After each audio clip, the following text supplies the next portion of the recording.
Welcome back, everyone. This is part 2 for this news report today for Wednesday, July 10th, 2013. I'm Darko. My website is ggnonline.com. On YouTube, my channels are ddarko2012 and ddarko2013. So thank you for joining me. The second video, we're going to cover some kind of domestic news and surveillance news. Middle class revolution fuels Pentagon war plan. So I'll move down here, and it says here the ticking gets louder, the time bomb grows bigger, the explosive fuel goes global, and 2020 is dead ahead. So it goes on here, and it says that the middle class revolution, a Wall Street Journal feature by Stanford University scientist, author of the 1992 The End of History and the Last Man. He goes on here and says, today's political turmoil has a common theme, the failure of governments to meet the rising expectations of newly prosperous and educated. So I don't know about that, but says the Pentagon 2020 battle plan. Yes, there is a middle-class revolution. Yes, it is spreading worldwide, putting in place a network of ticking time bombs. But not only is government failing, not only is capitalism failing, but this Fukuyama is ignoring the real bomb. Buried deep inside this new global revolution, the new age of global warfare that the Bush Pentagon warned of a decade ago. By 2020, there's little doubt that something drastic is happening as the planet's carrying capacity shrinks. An ancient pattern of desperate all-out wars for food, water, and energy supplies would emerge. Warfare is defining human life. It says, but the protests have been led not by the poor, as in many revolutions throughout history, but by young people with higher than average levels of education and income. So they're using like social networking sites. Even in countries that hold regular democratic elections, he says, they feel alienated from the ruling political elite. Well, they're not democracies. North Carolina National Guard Rapid Reaction Force for civil unrest training photos. So you can go there and check it out. This is from July 3rd. We just covered this. This is what? North Carolina. So, and they're getting ready for civil unrest. Underground RV park lets you survive the apocalypse, it says redneck style. So if you're determined to live through any possible doomsday scenario, the thought of climbing into one of those deep underground shelters might give you a pause. It says here you might want a double wide, basically RV. So it says here, dug over 100 years ago as part of a limestone mining operation, the bunker in Kansas covers 45 acres, sitting about 150 feet below the ground. The developer says the structure can withstand a 1 megaton nuclear blast just 10 miles away. So it says there's no word on how many apocalyptic zombies the doors can hold back. Temperature inside hangs around low 70s. So once again, you have Adam Kokesh arrested. It says here he's raided by stormtrooper cops. Police smash into the residence of the gun activist, deploy flashbang grenades. So this is after he staged an open carry protest by loading a shotgun in Washington, D.C. Russian plane to conduct observation flights over the U.S. and Canada. We've covered this before, but it's back in the news. A group of Russian inspectors will conduct observation flights over the United States and Canada in the framework of the International Open Skies Treaty. I wonder if the chemtrail weather modification or geoengineering falls under the International Open Skies Treaty. Flights will be carried out between July 7th and July 21st. So to me personally, you know you're not living in a sovereign nation anymore when you have crap like this. These observation flights are performed in order to assist the openness and transparency in the military activities. Have these things been approved by the American people? No, because they don't have a say. So, you know. Here's here, this Broward County Sheriff's Office prepares Zimmerman verdict riot plan. So on Monday, the County Sheriff's Office released a video calling on the public not to riot in the wake of George Zimmerman's verdict, expected this week or next in Florida. They're working closely with the police department and other law enforcement agencies to coordinate a response plan in anticipation of the verdict. It says, raise your voice, not your hands. That's what the video is titled. Freedom of expression is a constitutional right, saying while raising your voice is encouraged, using your hands is not. So, if you haven't seen that movie, The Purge, I just saw it with Ethan Hawke. It's pretty creepy. Basically, the plot is they have this 24-hour moratorium on law. So you can basically do anything to anybody else except for government officials. That's what they say. And they say it's to basically to take out something, basically to let people vent event. And they kind of like talking about the lower classes, but when you see it, it's really for people. It's for the elites, these elite oligarch class, and they're going around and killing people, and targeting homeless people, calling them basically filth. So, but like every other movie, they have their propaganda and their plans, kind of like white guilt and stuff like that. The father doesn't know best, so Zimmerman won't testify, so defense rests, so jury could have a case in a matter of days. So here we go, right in the heat of the summer, right? NYPD releases harmless gases in subway for chemical weapons study. The National Laboratory, Brookhaven. Whew, yeah. These are the national laboratories that help not produce, but they've helped create technology for these synthetics that they're spraying in the skies, these nanoparticles. Will begin studying airflow in the subway system. Again, asking people whether they can consent to this. I'm not sure if they did. Lawmaker demands the National Guard patrol the streets of Chicago to stop gun violence. The military could soon be patrolling the streets of Chicago, Illinois, if local lawmakers have their way. So they said here that Monique Davis has asked the governor to deploy a National Guard among the epidemic of violent crimes. Everybody else suffers. So, yeah, 72 people, victims, were injured or killed by guns on the 4th of July weekend. Were they killed by guns? Well, yeah, guns was probably what they were autopsied. Yeah, they died of a bullet wound, but somebody killed them. The gun didn't walk out of the house and start killing people indiscriminately without anybody behind it pulling the trigger. Illinois is last state to allow concealed carry of guns, so I guess they just can't. This is my point I want to make. The only reason that I think that they're allowing this is because it's kind of hindering commerce. So this is what when things like this happen, it hinders commerce. Then they'll throw a few guns in the hands of people. Obviously, it's good for the gun complex, for the defense and weapons complex manufacturers.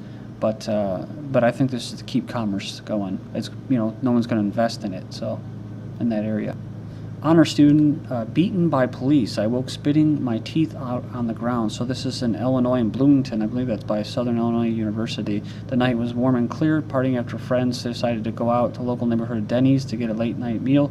So she's an honor student at Wiley College. Finished high school a year early and went to college a year before. So sitting on the side in the parking lot.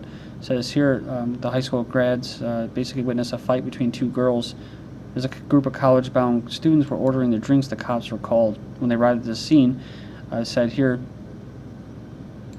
they said that they were not involved in the fight, and the cops went back outside. So they came up to her to their table basically again, and they grabbed one of the guys that were sitting at the table with them. It says as she exited Denny's, she felt a grip on her neck, and then, as out of reaction, she tried to pull away. What happened next was unimaginable. She was hit in the face with a nightstick by a female officer, was knocked unconscious. When she came to, the officer began to choke her, and says, when I finally I was able to talk, I asked the officer to please let me go because I have asthma, but the officer said, I don't care if you have asthma, you're hitting my officer. So, that's a nice equal balance of authority and power, right? Wounded Iraq vet ordered to remove Marine dress jacket at security screening. So everything goes, right? It's all about accountability inside the government. Marine corporal was humiliated last month when he went through a checkpoint at the California State Capitol building. Says he survived an IED attack in 2004. He was checked because he had too much metal. So you'll see these Judeo-Christian Zionists, Christian Zionists, Islamophobes, and they'll say, well, we got to do it to be tough on terror. People like Ben Affleck and that, what's wrong with getting your genitals groped? Keeps us safe, right? Well, the problem is that this individual, whether he knows it or not, he's a lot of times you're fighting for the complexes and stuff for the elites. But when you go and you sign, you raise your right hand, you swear an oath to the Constitution, all that. You're basically there to defend your freedoms, right?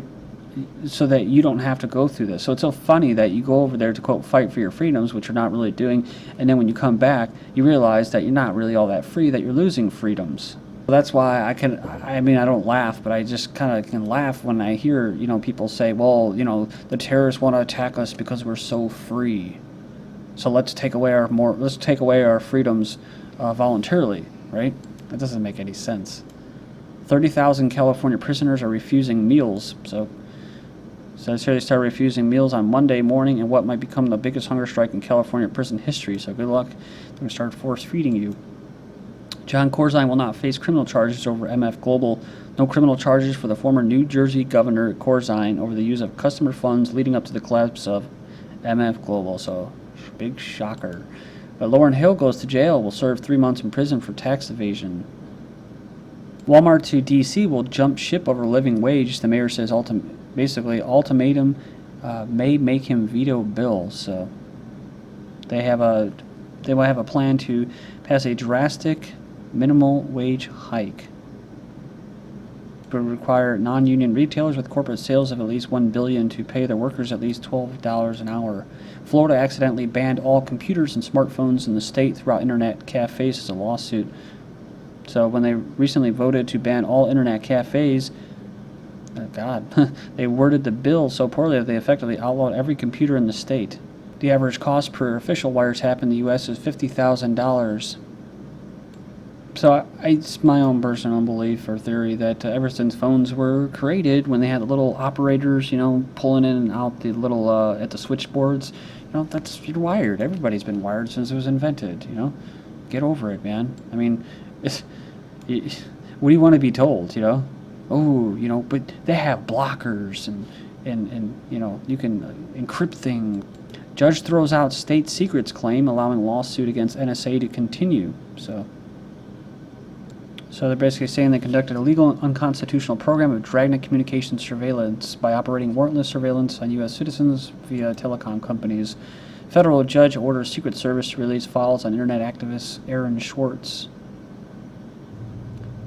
So it's basically in response to a lawsuit filed by a reporter who's investigating the reasons for the heavy-handed prosecution that spurred Swartz to commit suicide. Next up, Montana. Montana, the first state to pass spy law. So first state to prevent the government from spying on anyone in the state by tracking personal information stored in electronic devices. A linchpin for Obama's plan to predict future leakers unproven isn't likely to work, says experts. So initiative at rooting out future leakers and other violators. What this is going to do is basically send a chilling effect. That's what it's to do. Don't do this or else, right? But they can't really actually stop it or prevent it. U.S. and China, the fight for Latin America.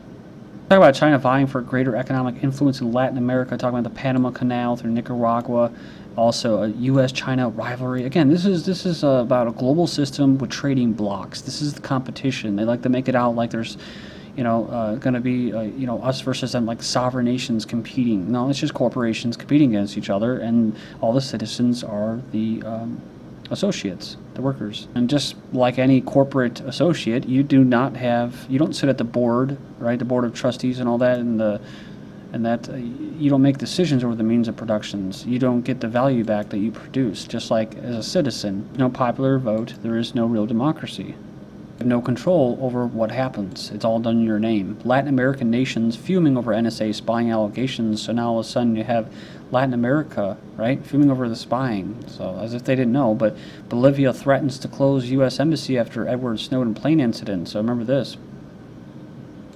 Brazil lawmakers demand answers on U.S. spying and urge boycott. So what's going on with this? Mexico demands information on U.S. spying operations, provide broad information about leaked reports that was among Latin American nations monitored by U.S. spy agencies. So who knows if this is really what it is? There's always something behind what's going on. It could be kind of like the Eastern Bloc, the Asian Bloc, kind of trying to get in there and get interest and investments, vying over investments and resources in South America, and South Americans who are staunchly anti-imperialism or anti-Americanism. And again, anti-Americanism, again, that's something that's been done in your name, all the wars and all that, and most people don't have any say in it. So it's about bringing down America. I'm not saying that, I believe we got to restore the Republic and restore the Empire. It's nothing to be proud of, but I just think that there is something to that. Because Americans, like here in America, we do have some free speech here on the internet where other places you get arrested or hauled off. So, if people can get their shit together in America, we may actually be able to change something and influence other places of the world, make it better. But a lot of people hate us. United Stasi of America, this is Kim.com, defaces U.S. Embassy in Berlin. Most of UK's 6 million CCTV spying cameras are privately owned. UK to privatize their mail system. Private security mining company hires paramilitary commandos to guard their precious equipment. The movie The Lone Ranger film review, false flag attacks by U.S. oligarchs for resource control. Like the U.S. and West and Al-Qaeda, they pretend to be enemies but use each other's roles to further mutual policy agenda and wealth. Sound familiar?